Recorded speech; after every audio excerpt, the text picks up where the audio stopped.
Hey, what's up you guys? Bloody Jacob here to bring another set of movie reviews, QMR, quick movie reviews, action of course, and this time we're going to be talking about Force of Execution, starring Steven Seagal, Vin Rames, Bren Foster, and even Danny Trejo, alongside talking about Never Back Down 2, The Beatdown, starring of course Michael Jai White, and finally, The Condemned 2, starring Randy Orton and sort of Eric Roberts.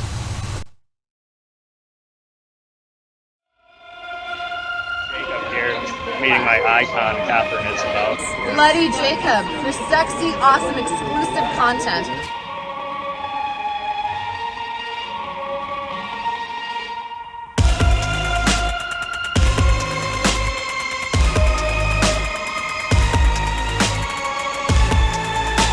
Subscribe and watch my friends on the YouTube channel. He is kicking ass. Stop with me and my friend! I'm after my family!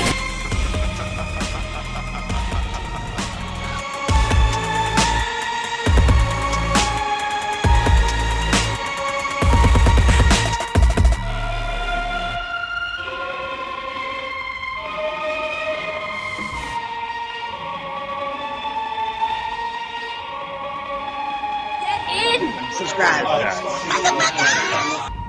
That sounds like a warning. It's an invitation. Mwah.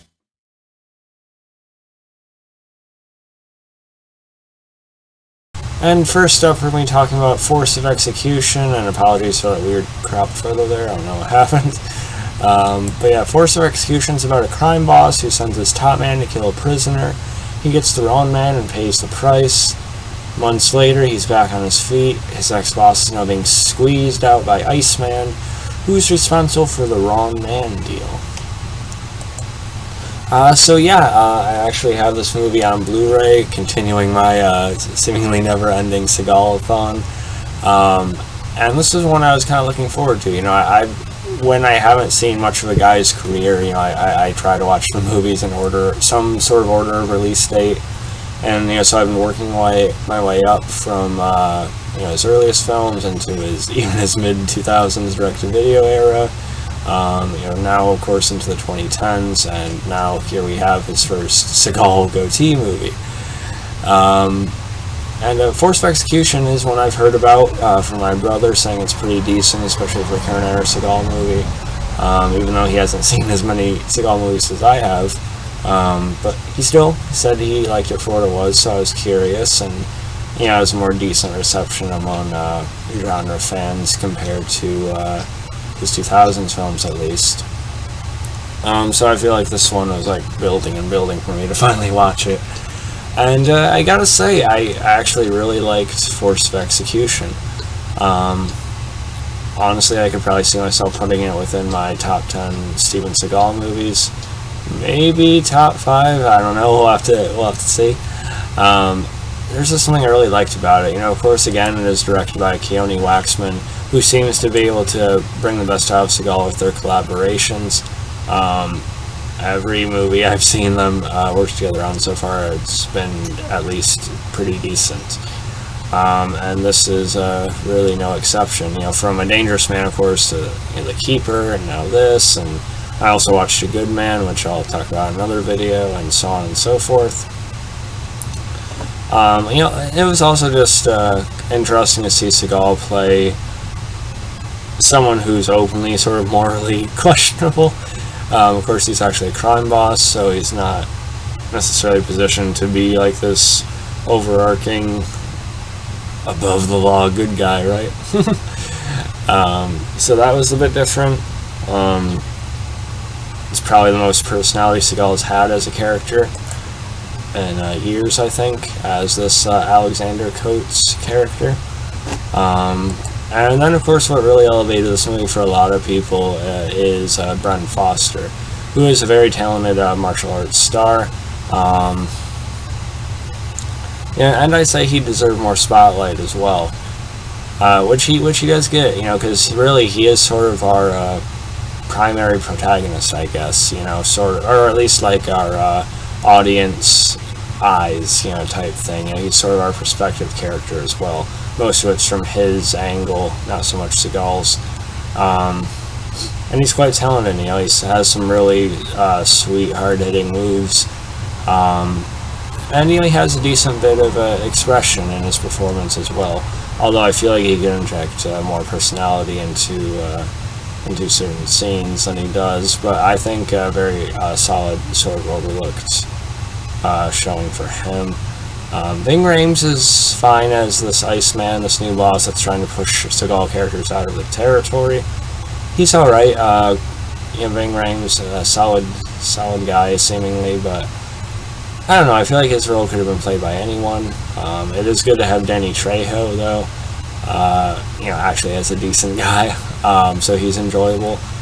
Again, a lot of people are used to Danny Trejo playing bad guys, but we see what a damn awesome guy he is in real life. It's enjoyable to actually see him be able to play that on screen to some extent. He's this restaurant owner with some, personal connections and everything. So, that worked fine. And he has he has a certain way about him to, I guess, his character in the movie. And again, the action's pretty good. You get a decent bit of martial arts from Brian Foster. You have Seagal actually getting in fight scenes as well. Again, collaboration with Waxman, so there's not a lot of obvious stunt double work anyway. There's no, dubs like in the 2000s films or anything. He pulled some classic moves that you'd expect from him. There's a decent shootout towards the end. Although the way that Ving Rhames is dealt with, it's a bit sort of like blink and you miss it. And then he's just sort of gone. But it's still pretty good. Seagal suiting up in his vest and his, beige cap and sunglasses and everything. It's all right. But I did really enjoy this. The style, the grittiness of it. I think it is all around one of Seagal's best films, probably in the past couple decades anyway. And like I said, it could possibly be within my top 5, top 10 favorites of his overall. And moving right along to Never Back Down 2, The Beatdown. No connection to the original film. Basically it's carrying over the fighters, sort of tournament type thing, which you've seen in a lot of movies before. Features Michael Jai White. IMDb sum is it says it's about 4 fighters with different backgrounds who come together to train under an ex-MMA rising star, and ultimately have to fight each other. For this hyped beatdown, Evan Peters is in it as this internet promoter. So the beatdown is this internet sensation and everything. Basically, if kids, sort of, made their whole fighting is cool. If those types of kids organize anything whatsoever, that's what this beatdown is, I guess. It's alright. It's an underground, fighting tournament thing that you've seen before in movies. Michael Jai White definitely has a cool presence here. He's again not technically our protagonist or perspective character necessarily, but he definitely is the highlight and the sort of the seller of the movie. And he's good here, they don't, he's not, in a glorified cameo or anything. I'm just saying he's not, technically our main protagonist, but he still has a really terrific, little fight scene with a group of corrupt cops that I really liked, and just his way with the kids, it's it's sort of funny and endearing, in sort of a typical way, but he doesn't take a lot of shit, and you buy him as the character. As far as the kids go, it was fine. Dan Geyer as Mike Stokes, Alex Merez, and Ted Doffey, they're okay. They range from okay to a bit sort of dull, I guess, a bit bland. But they're fine. Evan Peters, he probably has the most sort of expression to him out of the younger characters. Of course, he went on to be Quicksilver in some of the X-Men films, and I think he's an American Horror Story or something. So overall, not too bad. Not one I'd really revisit much, and I think the follow-up to this one has more focus on Jai White, but it's still an enjoyable enough watch. It was a bit better than I expected it to be, so I'll give it that. And it is nicely choreographed. And finally, here we are to talk about The Condemned 2.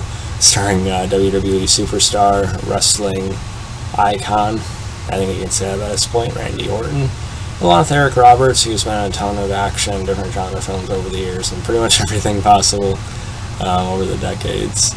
And The Condemned 2, according to IMDb, is about a former bounty hunter who finds himself on the run as part of a revamped Condemned tournament, in which convicts are forced to fight each other to the death as part of a game that's broadcast to the public.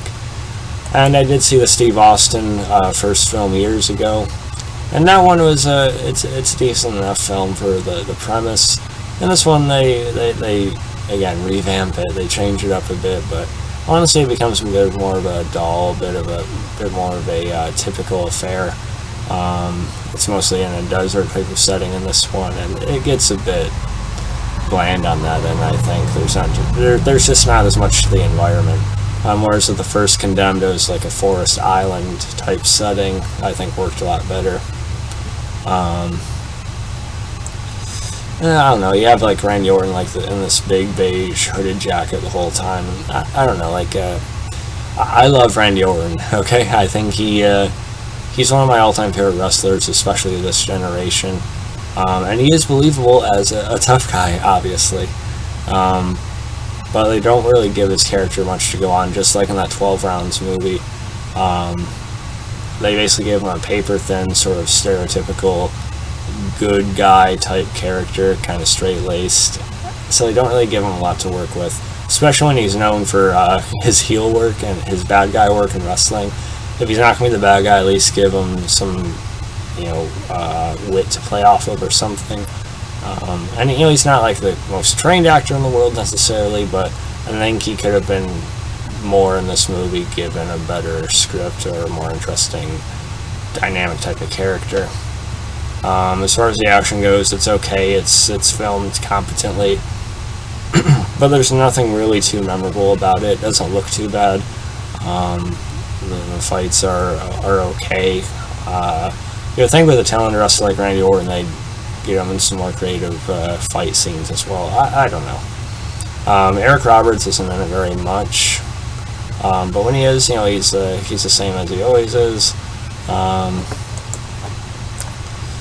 And Wes Studi also has a role in this movie, and he's in it even less than Eric Roberts, but he's good in the couple scenes he's in. You have Stephen Michael Quesada, who a lot of you guys will recognize from Breaking Bad. He's enjoyable too, but I don't know, I don't really buy him as the threatening character he's supposed to be for some reason. So yeah, it's alright, pretty forgettable though, unfortunately. The only reason I have it in my collection is because I'm a fan of Randy Orton.